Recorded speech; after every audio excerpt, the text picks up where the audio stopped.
He starts putting faith in and to actually make plays and putting in position to do stuff. And I want to see if they actually do the stuff, So I don't know. Just like I said, win-loss records don't really matter all that much to me, but I want to watch these individual performances and specifically on this defense. I want to see what these guys can do. All right, there you go. I like it. On the Hawks, I have one Hawks things for you guys. What's curious to me is I was starting to think about because we're having different NBA people on this pod and just thinking about the hierarchy. Because when you think about contenders and you think about wins, I think probably right now the Sixers should be the favorite to win the most amount of games in the regular season next year based on where they're at and their depth and everything. I think they are in a good position to win 60 games. I am curious to see if they can stay healthy enough to do that, but I would not be surprised if they're the favorite on that front. But you look at it and you're like, okay, well, if Boston's getting KD, which they might be forced to just trade for KD because nobody will do it. And KD's like, I'm not reporting until I'm traded. So you put KD on Boston with Tatum. You have Miami, who's not going anywhere. You think about it and you're like, okay, what is the path to the Hawks getting back in the top 4 in the regular season? And I was trying to figure out okay, what should be the expected win total for the Hawks? What is acceptable based on the offseason moves and where this roster currently stands, Max? What's the number for you that feels the most acceptable? It is so hard for me to answer this question, and I've been thinking about this too with are the Hawks the Hawks pushed their chips in, right? They did the dig, they did the thing, they made the trade, and they pushed their chips in. And when you make a trade like that, you'd like some kind of assurance that you're among the elite now. Yeah. And I don't think we got that assurance. The Hawks are not as constructed a top 3 team in the East. I don't think anyone could argue otherwise. But what it did do is introduce a level of variance that you haven't had. And that variance of what is DeJounte and Trae going to be is the Hawks' upside. If that is the best version of what it could be, then yeah, the Hawks could be an elite team as soon as this year. And so I think it's almost impossible for me to peg they should win 50 games, they should win 48 games, whatever, until we see what that actually looks like. But I think the ceiling of what's possible is what's changed primarily.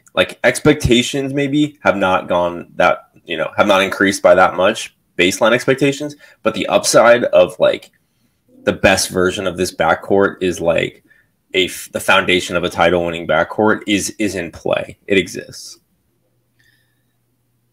That's interesting. Garrett, go ahead. No, I mean, like Max said, I'm not gonna say a successful season is winning 50 games because I think this is a team good putting that as the minimum because I think that's okay. That's a good season. That'd be a very good season for them if they win 50 plus games. Look, if they won 50 games, they'd be a top 5 team in the Eastern Conference last year. But when you look at the East, that's why I think this exercise is so interesting. Is that I think the East is going to be really top heavy. The Celtics and how many games they should win in the regular season. You look at the Heat; they'll win a bunch of regular season games. The Sixers, the Bucks. It's just crowded. I think the right projection now, if you force me to pick the hierarchy of the Eastern Conference, the right projection is 5th for Atlanta. I think behind Boston. Well, it depends on Brooklyn, I guess, but Boston, Milwaukee, Philly, and Miami are the teams that I think are. I don't really think you could argue looking at it right now, the Hawks should be picked ahead of those teams, and Brooklyn we'll see, right? But I do think that's more reflective on those 4 teams are all title contenders. And I think comfortably you can say those teams are title contenders next year. And the Hawks are not title contenders as from we don't know yet. Right. Yeah. I guess I should say we can't expect the baseline of the Hawks next year to be title contenders. We know those teams are title contenders. We don't know that on the Hawks. Best case scenario, this Hawks team is a title contender. Best case scenario. But I'm not ready to say that that's a realistic possibility. Things would have to go their way. A lot of things would have to go their way in order for that to happen. But I don't think we have the coach to enter that territory yet. I think that's the next coach that maybe that's the next step. But the thing is, but Max started. This is a team that's starting to build its identity. I think that was one of the issues that it had last year is that it was Trae Young and nothing. Yeah. You know, like it was a bunch of other people who were playing just on the court, just sort of like aimlessly playing basketball.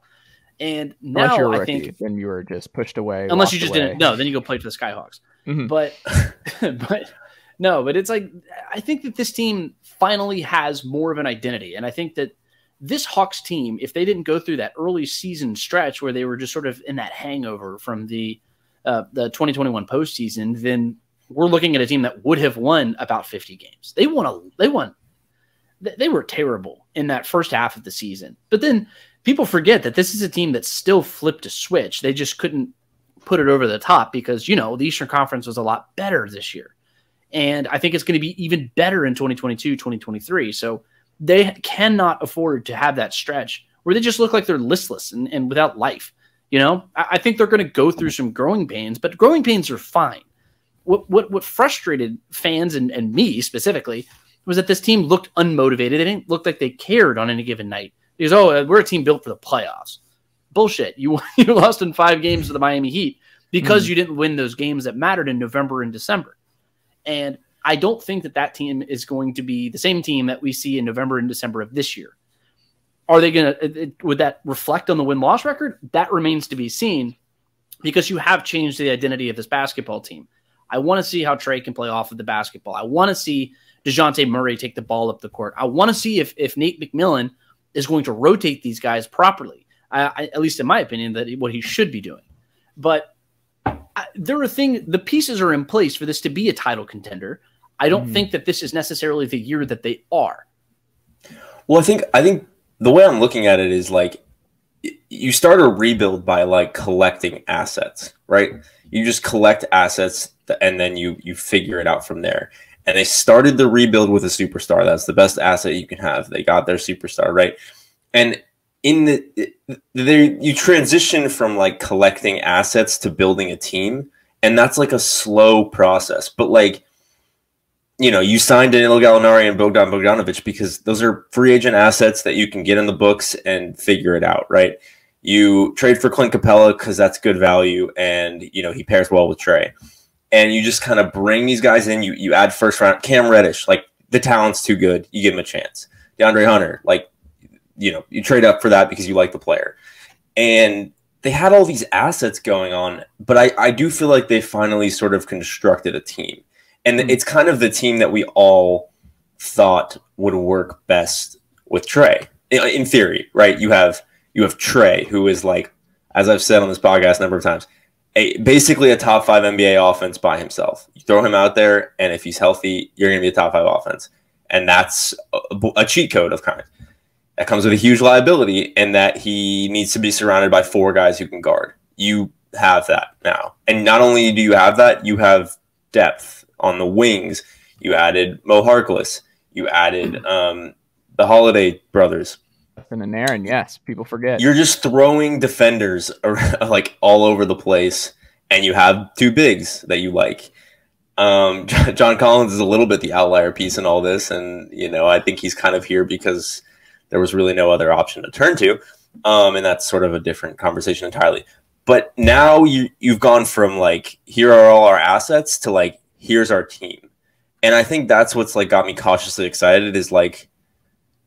It's no longer like where do we find 20 minutes for Cam Reddish? Like how do we – the questions are not like how do we get all these guys the ball and like Kevin Huerter, like where is he going to get his buckets and Bogey.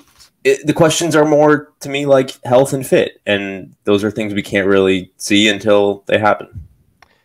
Well, I also look at it, and I think this is something that folks the Hawks could be number 1 in the East next year. I'm not. That doesn't even mean that they're a title contender because you can be number 1 in the East and you can win a lot of regular season games. And part of what wins a lot of regular season games is both depth and vets. The only young guys Nate's gonna have to play are all NBA guys. Like it's DeJounte Murray and Trae Young and John Collins. Like it is. Outside of that, we'll see Onyeka Okongwu will get some minutes, but like you look at the lineups, and this is what we kind of simplify, where it's like the Cam Reddish, like you were talking about, guys, is that Cam and those kind of guys, he's not worrying about anymore. Like it's straight up vets and vets only. Like that is who is surrounding the core pieces, and that there will always be a good basketball player on the floor at all times for the Hawks, and who knows his job. Like, there's a difference between throwing out Jalen Johnson, who doesn't know what he's doing yet in the NBA, versus Mo Harkless, who's like, I'm going to play defense, play the floor, shoot corner threes, and that's it. Like, I'm not doing anything else. I know what I'm doing. I think there's just going exactly. I think there's just going to be exactly, and I think that's where we're at. Is I don't know if that makes us a contender, but I think people might be like, I'm banging the over if it's 50 for the Hawks on opening night. Like, if that's the over/under win total for the Hawks next year, I'm leaning the over, because I think right now Vegas has it in the 40s. I want to say, was it like 46.5 or something? Really? Yeah.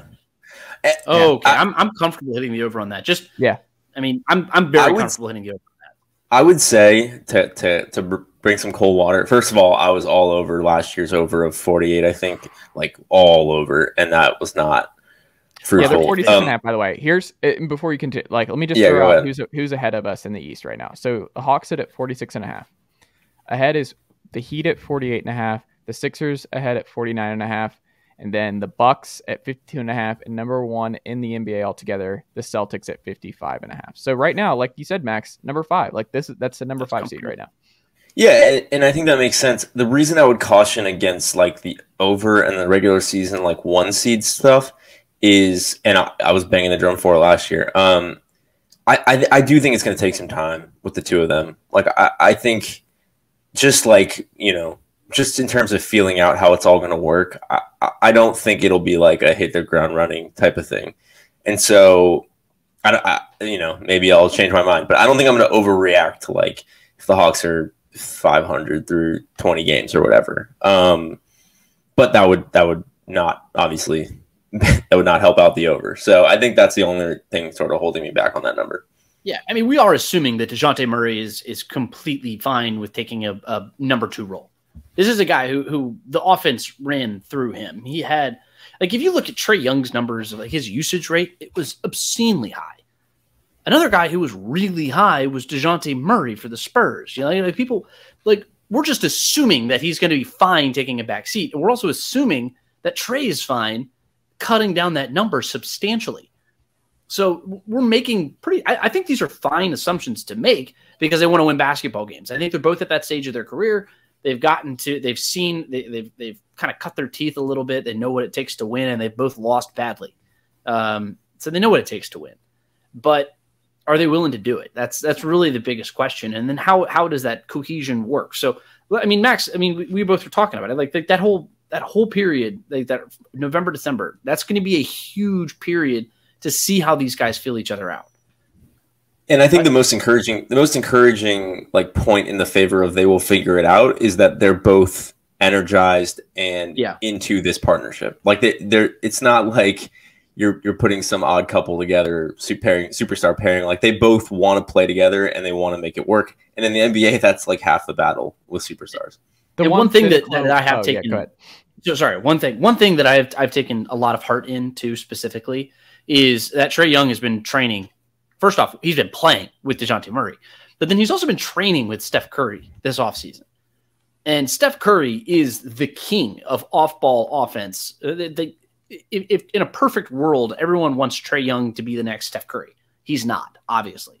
He's a completely different kind of player. But if Trae Young can emulate, at least to some degree, what Steph Curry is able to do off of the basketball. We've talked about this ad nauseum on this podcast, and I've heard it 100 different places. But the fact that he is training with Steph Curry gives me reason to believe that he's trying to make this thing work. And it's for that reason. I mean, I'm good with that number. I think 46.5. I mean, I'm still good pounding the over on that because I think the 4 wins better than last season. Adding DeJounte Murray, I think that adds 4 wins, at least. I think that's the funny thing about all of this, and we can put a bit on it here, is that, like, we talk about, like, they're playing together a little bit, but you can respect each other's game and all that kind of stuff, but, like, we have no idea. Like, Trae might really hate this shit. Like, he might, like, what did I get myself into where I should have pushed for a big DeAndre Ayton or whoever who's not going to gobble up my opportunities? Like, what if Trae just doesn't want to play off the ball? What if he's like, I'm not doing this. Like, I'm not going to be off the ball player, and they don't just coalesce around one another. We have no idea. Like, it is one thing to watch another star player from afar and be like, man, I'd love to have him on my team. I would love to have that kind of help. and then to be like, oh, it's that whole meme of like, oh, reaping what you sow. It's like, yeah. That's what I think. It's a possibility. Like, we don't know. It is a possibility, but that would reflect poorly on Trae Young and no one else, because he has to understand there are limitations to like what he can be in the NBA. Like, and if you constructed in a lab the type of player to play with Trae, it would look something like DeJounte Murray as a secondary creator. And so, to me, that would be like, all right, that's on you, man. Like that is something that he needs to come to terms with. And if he doesn't, the Hawks are not going to be very good, but that's like because of him. Yeah, and this isn't the same situation as like, say, like a Dwayne Wade when he invited LeBron to come down to Miami to play and win championships. I think that this team brought DeJounte Murray in here to compete for and win championships, but it's not the same kind of situation necessarily. I mean, like, this is a guy, he's still going to be number one. Like, he may not average, like the ball's not going to be in his hands as much as it was, and he may not lead the league in scoring and assists again this year, but he's going to win more basketball games. And I think at the end of the day, if you're winning games on the court and you're fifth in scoring, if I'm Trae Young, I'm sure I'd like that a whole hell of a lot more than being first in scoring and losing. So it's the give and take. It's the give and take. Like Max said, I think if you want the guy who makes your team, that gives your team the best chance to win, it's DeJounte Murray. So if he does it, it's a poor reflection on him. So I think this is going to be a good combination.